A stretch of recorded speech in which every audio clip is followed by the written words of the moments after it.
Hello and welcome back to the Local Government People's Program. My name's Adam Spagnolo. I'm a candidate for the Osborne ward of the City of Stirling, which is on right now. It's a postal voting election and I'd really appreciate your support in this election.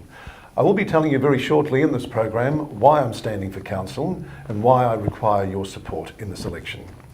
But first I'm going to be speaking with Jack Garber about why he wants to stand for the Hammersley ward of the City of Stirling. But I want to just preface that by asking you a little question, Jack. I understand that you've been out and about in the electorate, you've been talking to a lot of people, you've been receiving a lot of phone calls as well, which is good. It means that your campaigning is going very well. But you've had an unusual request, I understand, from a ratepayer. Is that correct? We did this week. And I received a phone call from a ratepayer asking me if I would support a change in the regulation to allow for mini pigs as pets. Is that mini pig or guinea pig? This is mini pigs. It's very popular. It's kind of the in thing now as far as pets. They're pigs that don't grow any larger than what would be a piglet. Now, the reason this is interesting to me, Adam, and this comes a bit of surprise, when I came to Australia, first met my wife, she had a pig as a pet. Wow. One of those little pigs? No, it was a full-size pig. Okay. The pig's name was Breakfast. Oh my God. Could have been more original called bacon. Now, the pig didn't. The pig couldn't stick around very long because it did get very large and it became bacon. Well, I hope not. No. It was taken out to a farm for a nice retirement. Oh, well, that sounds better. It was breakfast, not bacon. But anyway, yes, I don't mean to be laughing about this because it is a serious issue. On my Facebook, it's just the name, the name that makes you laugh, I think. The mini pig or the breakfast? Both. On my Facebook, I currently am asking ratepayers whether or not we should change the regulations to allow for mini pigs as pets in the City of Stirling, which I don't find really difficult, but I think there'll be a number of views on that. Look, I think with pets, somebody asked me about something the other day, I can't remember what it was. It certainly wasn't a mini pig, and it wasn't a cat, because you're allowed to have cats and dogs. It was a type of bird. Was it an ostrich? It was something of that calibre, which I thought was out of context. And I said, well, look, I don't know the answer to that. Yeah. Well, look, I can tell you this. I've been attending council meetings for more than a year now. Yes. And if there's an issue pertaining to dogs or cats that come up on an agenda, yes, those are the largest turnouts we receive in the community, from the community. Yep. And we want to be very careful in further regulating pets, dogs and cats. Yep. As it exists now, they're highly regulated. And I've been receiving a number of Facebook posts. I haven't received as many phone calls about one of the councils has passed some type of ordinance pertaining to the trapping of cats. Right, okay. And it really has the cat owners in the community up in arms over it. Yeah. So it is a real sensitive issue for our ratepayers.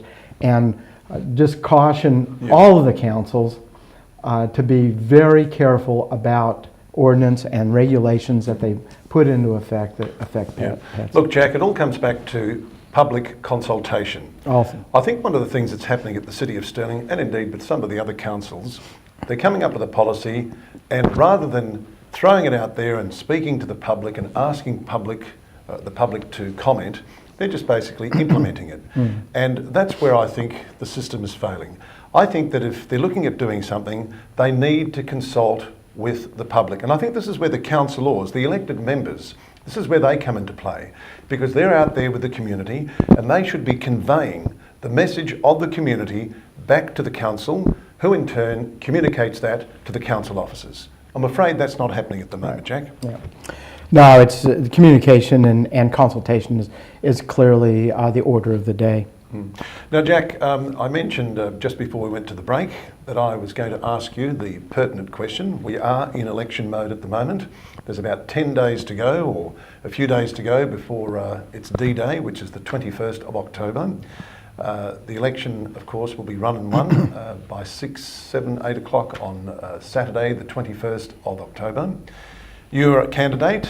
You've been involved campaigning for the last 5 or 6 months. You're a regular attendee at the City of Stirling Council meetings, which of course shows you have a lot of interest in our community. I know you've asked a lot of questions on behalf of ratepayers. You've acted on behalf of a lot of ratepayers. You've got a lot of good results, and you're still working on a few, some of the more difficult cases. But Jack, I guess the community out there want to know, who is Jack Garber? Why is Jack Garber wanting to stand for council? And most importantly, why should we support Jack Garber? Well, thanks, Adam. I appreciate that time. First of all, let me say this. I am concerned that there'll be some confusion in the return of our postal votes. Our postal votes are due back prior to the 21st of October. And it should not be confused with the current federal poll pertaining to same-sex marriage, which that postal vote is due back the 7th of November.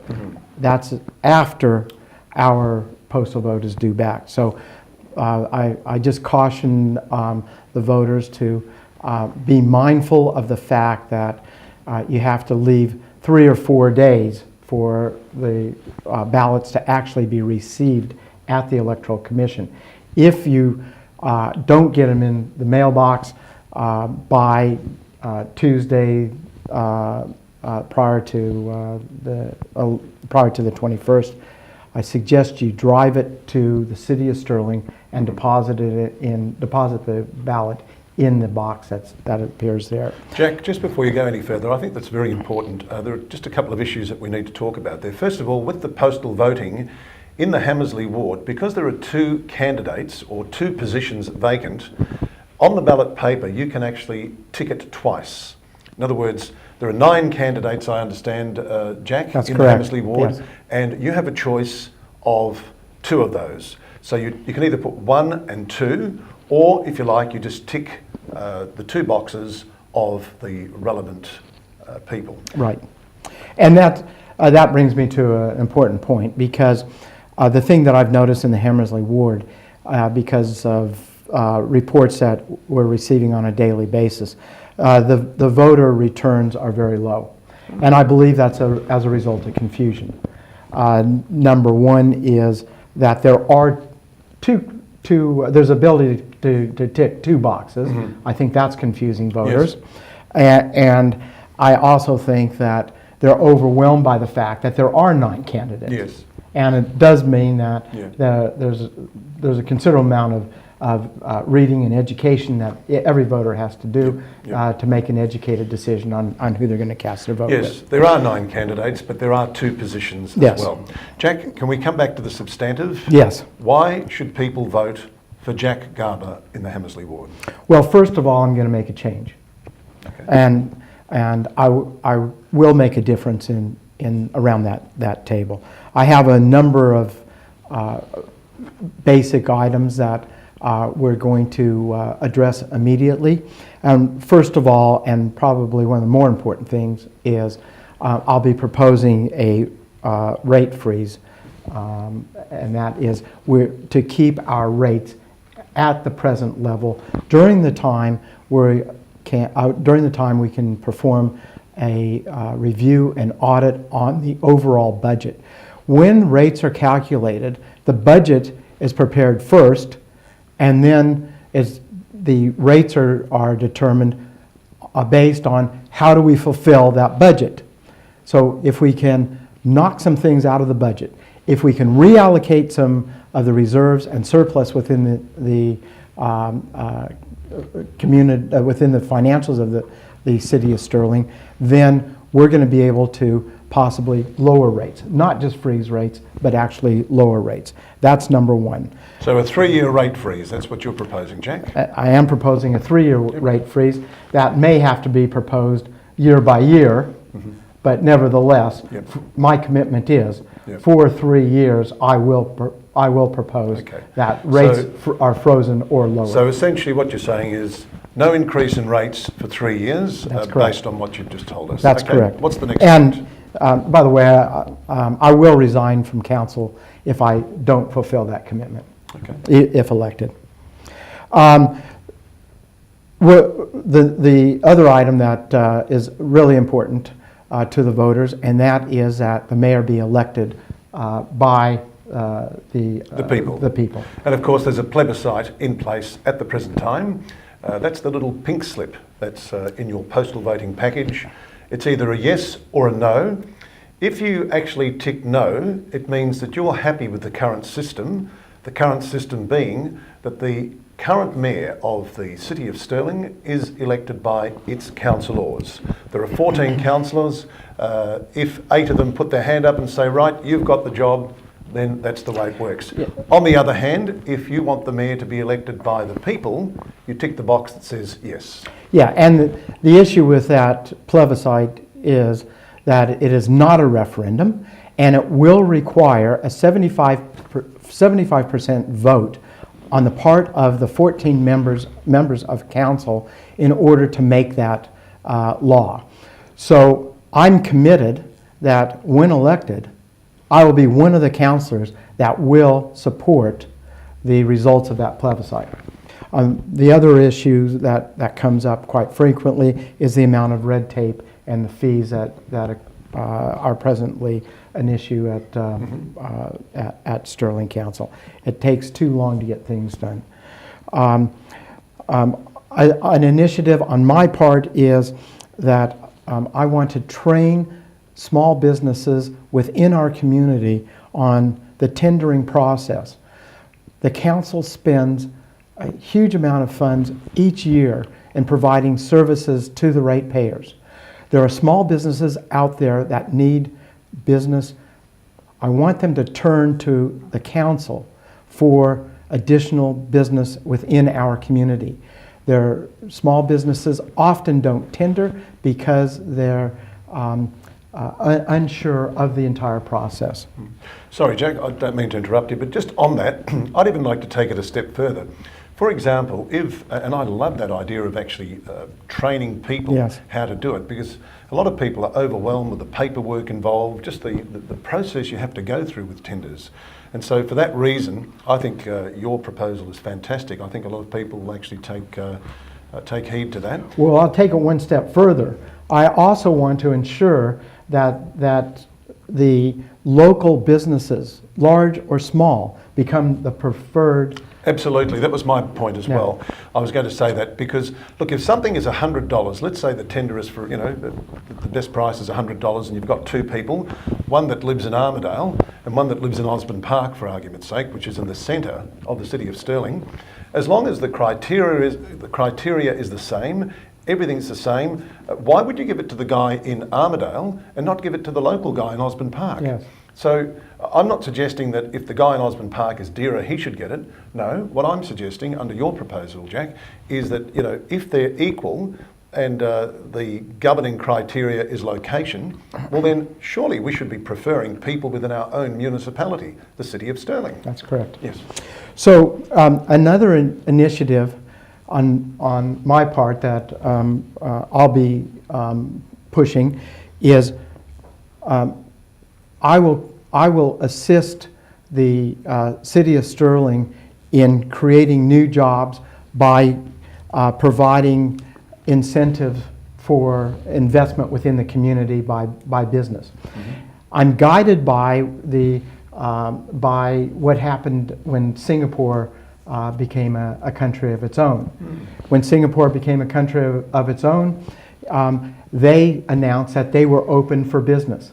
In doing so, they gave banks and larger businesses 5 years of tax-free incentive to set up shop in Singapore. Mm.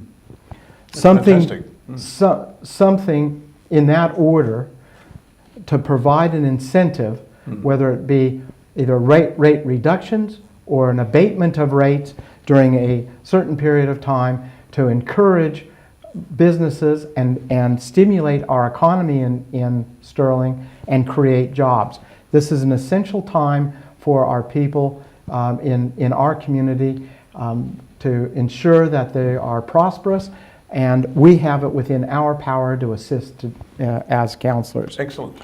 The other thing that's of great concern to me and the Hammersley Ward is exactly what's going on with the Karrinyup Library and the Stirling Centre at Karrinyup. Yes, that's a bit of a worry actually, Jack. Yes. I've heard on the grapevine that there are moves afoot to actually close it down. Well, there's going to be some change there clearly, because AMP, the owner of the Karrinyup Shopping Centre, is working on an expansion of the shopping centre. That's the AMP, correct? That's AMP, yeah. Yes. AMP.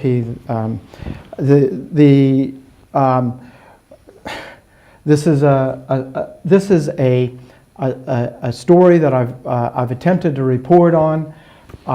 There are too many closed-door meetings for me to get to the absolute bottom of this. Yeah. But something foul is afoot at the Karrinyup Library. Okay. We'll have to keep a very close eye on that one, Jack. Probably the number one email that I get is from ratepayers requesting what I'm going to do with Australia Day. Oh, well, it just remains the same, doesn't it? It absolutely does. Yeah, that's my position. My position is, look, I'm a diehard Aussie at this time, and the bottom line to that is, it's over my dead body. Is Australia Day going to be changed? All right.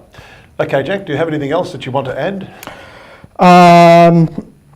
Just the fact that there'll be 2 Mercedes-Benz up for sale, and the proceeds from the sale of those Mercedes-Benz will be donated for sporting equipment to junior and senior sport. That's right. Fantastic. That's it. All right, Jack, well, thank you very much. I wish you all the very best of luck. I think that's a great platform. I think that you've obviously been listening to the ratepayers and residents of the Hammersley Ward, and I'm sure that if you can deliver on that, they're going to deliver on you. So that's fantastic. I'm looking forward to it, Adam. Okay, and we'll be back very shortly to tell you why Adam Spagnolo is the man to support in the Osborne Ward of the City of Stirling.